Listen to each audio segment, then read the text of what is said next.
Would you like to watch an episode of Mad Men? Now? Yeah. You have about an hour. I'm like 50 feet away. Is it a way we watch Mad Men but we are gonna have sex? I don't know about that. Probably gonna make out. I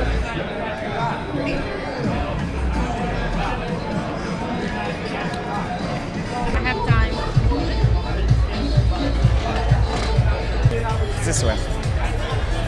In this video, I'm going to be showing a part of an infield video where you'll see me basically approach a girl, make my intentions very clear right from the start. I'm making it absolutely clear that I am hitting on her, that I'm interested in her, and then taking her home. And she even, at one point in the clip, she literally says, we're going to have sex. So if there's any ambiguity, I like ambiguity, but if there's any ambiguity in your mind as to whether, you know, maybe this is just she went home with me, but nothing would ever happen, you know, that kind of, it's clearly a more kind of a situation where it's on. I'm not going to be showing the entire thing. I'm going to be going over small parts that are the most useful for people who really want to learn how to be successful with women, how to attract women, how to be a guy that gets results, right? If you want to, you know, just jerk off to online content about dating, watch red pill content, because most of those guys don't get laid. They have no receipts. They get no results. But if you're someone who actually wants something where someone is putting their money where their mouth is, that's what I'm going to be doing here. So without further ado, let's go ahead and look at the clip. Hey, you're cute. You're cute. Thank you. Attractive. Bonita. Thank you so much. Yeah, who are you with? So here what I'm doing is, one thing I'm doing is setting the rhythm, right? She says, what? I say, you're cute, bonita, attractive. I'm getting her reacting to me, right? I'm not the one waiting for permission. I'm not the one trying to like hope she likes me. I'm just setting the rhythm. I'm in control. And at the beginning of the interaction, there's something called the 90-10 rule, where at the beginning you want to be doing 90%. And later in the interaction, it becomes more 50-50. But the reason for this is, if you just approach a girl and say you're cute and then you're quiet, she's not invested. She's probably a little bit nervous about being approached, and she's not sure what kind of guy you are. She's not sure if she's going to like you or if she's going to think you're fucking weird or creepy or whatever. And so at that point, if you don't give her more to go off of, it's easier for her to default assume, because most guys who approach her are on the weirder side. They aren't cool and charismatic, whatever. It's easier for her to be like, oh, it was nice meeting you, and she'll just leave right away. So at the beginning of the interaction, it's very useful to set the rhythm. Now, I'm also being direct. I am making my intentions entirely clear. I'm not pretending that I want to be her platonic friend and to, you know, hang out with her, buy her things, and then one day after 6 months tell her, actually, I really like you, by the way. No, I'm not doing that. I'm making it very clear right from the beginning. And that's because this is a day game interaction. Even though it's dark, it's evening, despite that, it's in a day game environment. What I mean by that is, when you're at a club or a bar and you approach a girl, she knows she's going to assume you're hitting on her because other guys are doing the same thing, right? Other guys are approaching her and hitting on her. But when you are in a daytime environment, so like a mall, this is the Las Vegas Strip, downtown, college campus, they have no fucking clue why you're talking to them.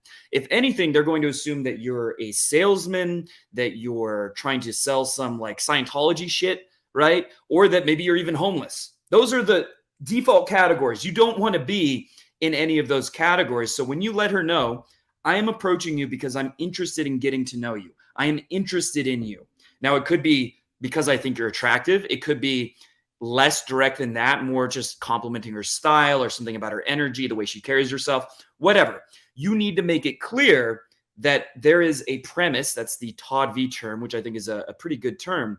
The premise behind the interaction is that this is you wanting to get to know her because you're intrigued, because you're interested. Otherwise, she's kind of confused, and she's likely to default assume you're one of those categories where she's automatically going to put her wall up. I'm waiting for my friend. I'm gonna pick her up. I'm waiting for my. Also, I find Italian accents very attractive. Thank you so much. Yeah, who are you with? I'm waiting for my friend. So right after the approach, I ask, who are you with?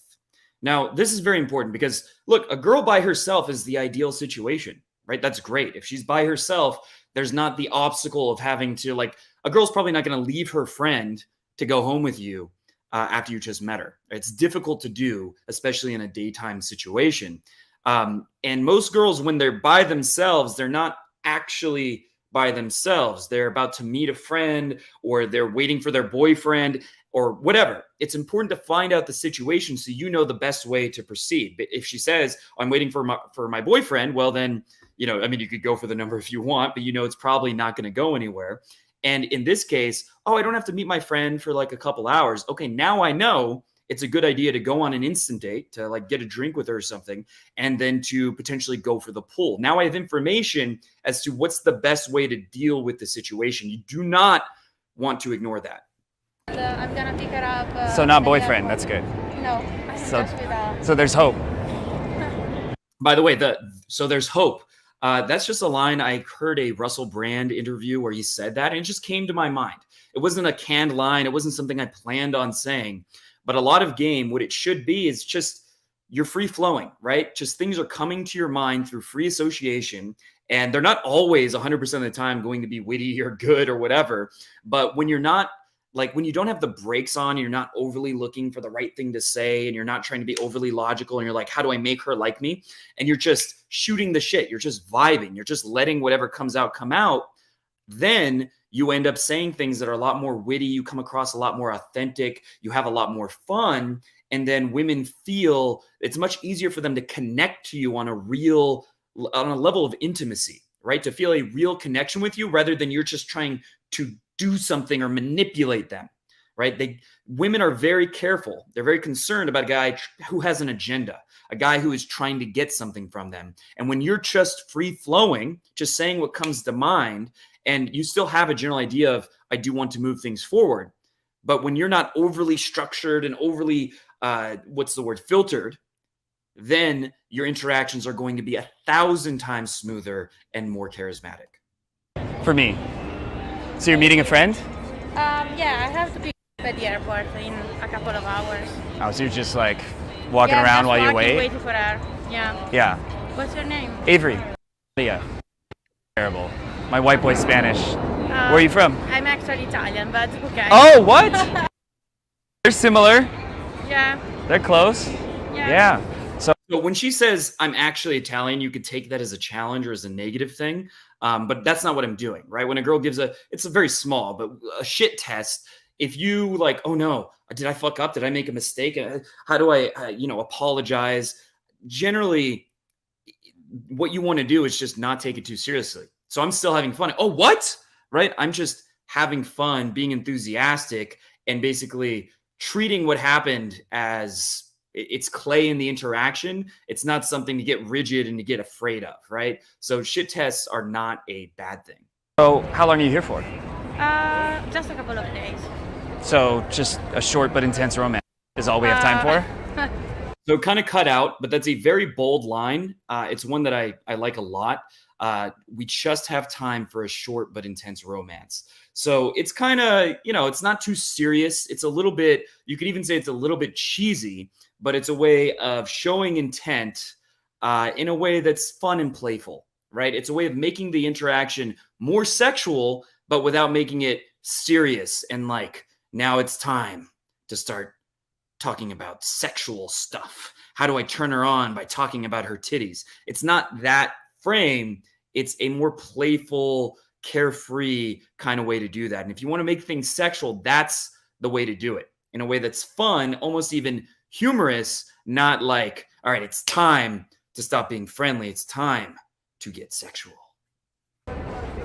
That's what this is going to be? Yeah, do something. Okay. Do you want to drink something? And funny enough, as soon as I said that line, she says, so do you want to do something? Do you want to get a drink? Now, I was going to do this very soon because she's hooked. She stopped when I wanted her to stop. She made herself available. So I've got all these green lights. Basically, her tonality, it sounds like she's attracted. Just the way she's carrying herself, her vibe, which is something that you learn to pick up more throughout experience. So I know she's very attracted. And I was about to do that myself. But when I said that line, coincidentally, or maybe not, that's when she says, so do you want to do something? Do you want to get a drink? And she actually is taking the lead. We could. Yeah, there's a. So tell me, what do you do? I'm here as an au pair, if you know what it means. As a what? As an au pair. Au pair. Yeah. No, what? It means Now I know what it means. I've dated multiple au pairs since when I got this infield. really. Okay, I've heard of I that. nanny for them. Okay, that's cool. Yeah. What Uh, about you? I'm a ghostwriter, Oh, cool. so I write books for people. Which, if you're wondering, that is technically true. I actually have done a decent amount of ghostwriting, and I could say I'm a pickup coach, and I film infield of my approaches. But there are reasons when I'm filming infield, saying that doesn't make sense if you think about it. However, when I'm actually like meeting girls and I'm not doing infield, I'll tell them that I do dating coaching. Right? It's not something I hide or that causes problems. However, you do want to think, how can you frame your career in the most positive light? Because some people will say their job and it just sucks the soul out of the room, right? They just make it sound like, oh, I'm an engineer. It's very boring. Don't fucking say that. Oh, I'm an engineer. Unless you're doing it in a humorous way, like I'm a neurosurgeon. It's very boring. It's not that interesting. Then that's great. But if you're like making your career sound boring and unenthusiastic, you're just making it sound like you're a guy who is not in control of your life. You're a leaf in the wind. You're not doing what you really want to do. You have no passion. And that when you sleep with her, you're not going to even get hard. You're not going to make her have an orgasm. I mean, I'm kind of taking it far, but you get my point. The way that you present yourself, the way that you talk about who you are, the way you live your life, your career, if you're talking about it in a way that sounds milk toast would be a fancy way to put it, but it sounds inert, it sounds uninteresting, it sounds passionless. Well, guess what? The girl is going to lose attraction for you. People who are like, Yeah, say I they're know famous, what- but they can't write. Okay, most people I don't know what that it is. I graduated in publishing in Italy, so I know what Oh, it is. really? Yes. Okay.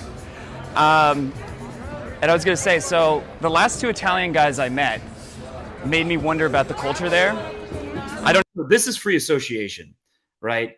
She talks about how she's Italian.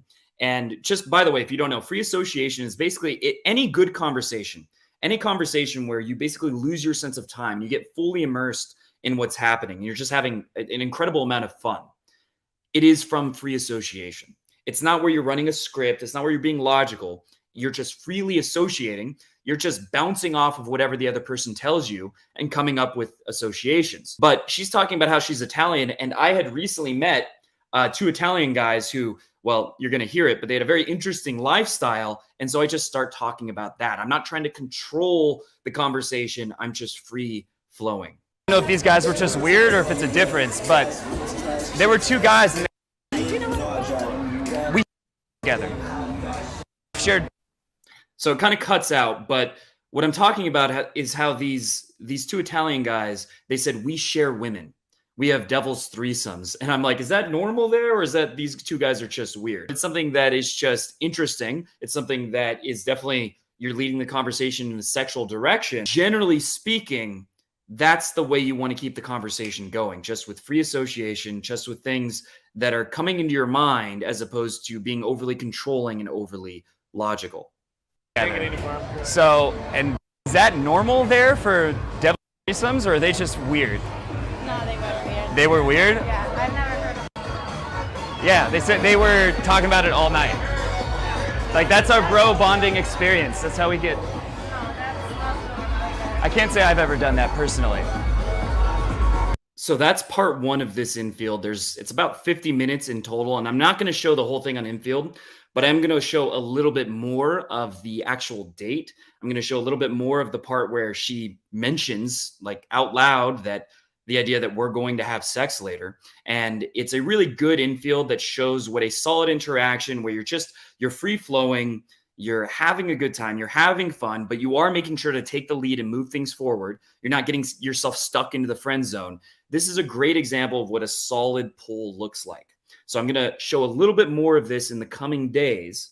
But if you want access to this entire infield and you want access to my hours and hours of other infield pulls that I have recorded and broken down over the years, the only way you can get access to those is by joining my online mastermind group called The Inner Circle. And then when you join, you have to complete certain tasks. So you don't immediately get access to all the infield, because the way the mastermind group works is it's based on action taking.